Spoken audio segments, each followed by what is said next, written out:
మాజీ ముఖ్యమంత్రి వైకాపా అధినేత వైఎస్ జగన్మోహన్ రెడ్డి త్వరలోనే తనలో 2.0 జగన్ ని చూస్తారని ప్రకటించడం హాస్యాస్పదంగా ఉందని టీడీపీ రాజంపేట పార్లమెంట్ అధికార ప్రతినిధి ఆర్జే వెంకటేష్ విమర్శించారు.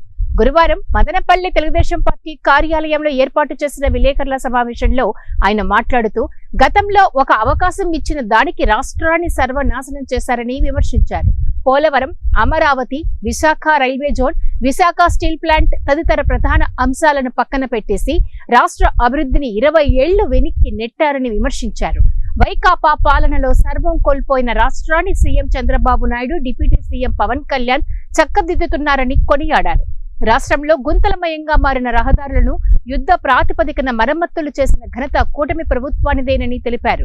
ఇక మదనపల్లి వైకాపా ఇన్ఛార్జ్ నిస్సార్ అహ్మద్ ఇటీవల నిమ్మనపల్లి మండలం చల్లవారిపల్లెలో నిర్వహించిన కార్యకర్తల ఆత్మీయ సమావేశంలో వైకాపా కార్యకర్తలను భయాందోళనకు గురి చేస్తున్నారని, అక్రమ కేసులు పెట్టి వేధిస్తున్నారని చేసిన వ్యాఖ్యలను ఆయన తప్పుపట్టారు. అక్రమ కేసులు, దాడులు, దౌర్జన్యాల్లాంటి విష సంస్కృతి వైకాపా పార్టీకే చెల్లుతుందని అన్నారు.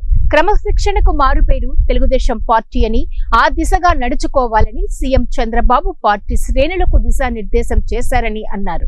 ఎమ్మెల్యే షాజహాన్ భాషా సారథ్యంలో మదనపల్లి నియోజకవర్గం అభివృద్ధి పథంలో నడుస్తుందని, విమర్శలు చేసే ముందు వాస్తవాలు గ్రహిస్తే మంచిదని హితవు పలికారు. మళ్ళీ 30 సంవత్సరాలు మనదే అధికారం, వచ్చేది మనదే, ఏ ఎన్నికలు వచ్చినా మాదే అని చెప్పి ఉత్తర ప్రగల్భాలు పలుకుతా ఉన్నాడు. గతంలో 1.0లో అమరావతి రాజధాని లేకుండా చేసిన నీవు, పోలవరం ప్రాజెక్టు కట్టలేక చేతులెత్తేసిన నీవు, విశాఖ రైల్వే జోన్ లేకుండా చేసిన నీవు, కడప స్టీల్ ప్లాంట్ లేకుండా చేసిన నీవు ఈరోజు 2.0లో ఏదో చేస్తానని చెప్తున్నావు. మీ తల్లి విజయమ్మను పార్టీ అధ్యక్షురాల స్థానం నుండి ఎప్పుడైతే తొలగించావో ఆ రోజే నీ పార్టీకి పతనం మొదలైంది. నీ బాబాయ్ వివేకానంద రెడ్డి హత్యను గొడ్డలి పోటుగా చిత్రీకరించి అడ్డు తొలగించావో రాజకీయాల నుండి ఆ రోజే నీ పతనం స్టార్ట్ అయిపోయింది. నీ చెల్లి షర్మిల ఏ రోజైతే ఆస్తుల కోసం విభేదించి బయట వెళ్ళిపోయిందో ఆ రోజుతో నీవు పూర్తిగా నిర్వీర్యం అయిపోయినావు. నీ పార్టీ ఆ రోజే చచ్చిపోయింది.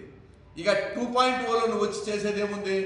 నీవు గతంలో చేసినటువంటి ఏ పనికిరాని పనులన్నీ చేస్తే కనీసం ఆంధ్రప్రదేశ్లో రోడ్లకు ఈరోజు మేము మరమ్మతులు చేస్తున్నాం. తారు రోడ్లంతా కూడా రిపేర్లు చేస్తున్నాం. ప్రతి పల్లెలోనూ సిమెంట్ రోడ్లు వేస్తున్నాం. ఈ విధంగా నీవు నిలిపేసినటువంటి కార్యక్రమాలన్నింటినీ పురోగతి, అభివృద్ధి సాధిస్తున్నాయి. ప్రజలెవరూ ఎక్కడ కష్టంగా ఉంది, మాకు ఇబ్బందిగా ఉంది నీవు అనుకున్నట్టుగా ఎక్కడ లేదు.